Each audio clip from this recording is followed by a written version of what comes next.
மழை நின்னதுமே இன்றைக்கி காலையில் வேலையெல்லாம் கடகடன்னு ஸ்டார்ட் ஆகிடுச்சு. கொஞ்சம் நேரம் தான் கொஞ்சம் மானம் மூடிட்டு இருந்தது. அதுக்கப்புறம் ஒரு மணி நேரம் நல்லா சுள்ளுன்னு வெயில் அடிச்சுது. எல்லா துணிமணி எடுத்து காய போட்டுட்டு கொஞ்சம் அடுப்புக்கு விறகெல்லாம் கொஞ்சம் நமந்த மாதிரி இருந்தது. அதையும் தூக்கி காய போட்டு விட்டுட்டு வேலையை ஆரம்பிச்சாச்சு. இன்றைக்கி அமாவாசை இல்லை, அதனால் இன்றைக்கி சாப்பாடு சாம்பார் வந்து அத்தை வச்சு கொடுத்து அமுச்சு விட்டாங்க. நேற்று நைட்டு வச்ச கருணக்கிழங்கு புளிக்குழம்பு, அப்புறம் அமாவாசை நாளே வாழைக்காயில் ஏதாவது ஒன்று பண்ணிக்கிறது, பொரியல் அப்படின்லாம் பஜ்ஜி தான் சுட்டுக்கிட்டோம். சுட சுட சோறு, சாம்பார், அப்புறம் கருணக்கிழங்கு புளிக்குழம்பு, பஜ்ஜி இதெல்லாம் வச்சு அவங்க தான் விரதம் பண்ணுவாங்க. நான் என்றைக்குமே நல்லா சாப்பிட்டுட்டு குளிச்சுட்டு சமைப்பேன், அவ்வளோதான். சாப்பிட்டுட்டு தான் மற்றது எல்லாமே பார்ப்பேன். நான் விரதம்லாம் இருக்க மாட்டேன். இது தப்பாக சரியான கூட எனக்கு தெரியாது. எப்பயுமே வந்து நம்ம வீட்டுக்கு காக்கா வரும், சாப்பாடு பிஸ்கட் ஏதாவது வச்சா சாப்பிட்டு போயிடுமா. இன்றைக்கி குளிச்சுட்டு இப்போ தான் காலையில் வேலையே ஆரம்பிக்கிறேன். அது குடும்பத்தோடு எல்லாத்தையும் கூப்பிட்டுட்டு வந்துடுச்சு.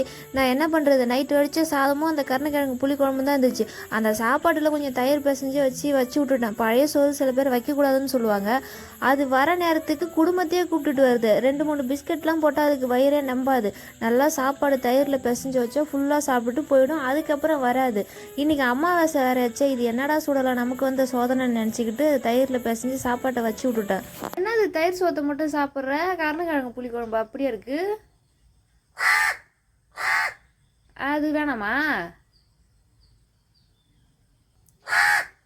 சரி, நீ வந்து சாப்பிடு. நான் ஒன்றும் பண்ணல, சும்மா வீடியோ தான் எடுத்துகிட்டு இருக்கேன். சாப்பிடு. நான் எட்ட போயிட்டா? சரிந்தா, பயப்படாத, நான் எட்ட போயிடுறேன், நீ சாப்பிடு.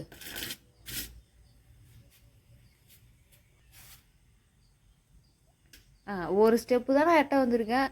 ரொம்ப பயந்த புள்ள மாதிரி தான். சாப்பிடு.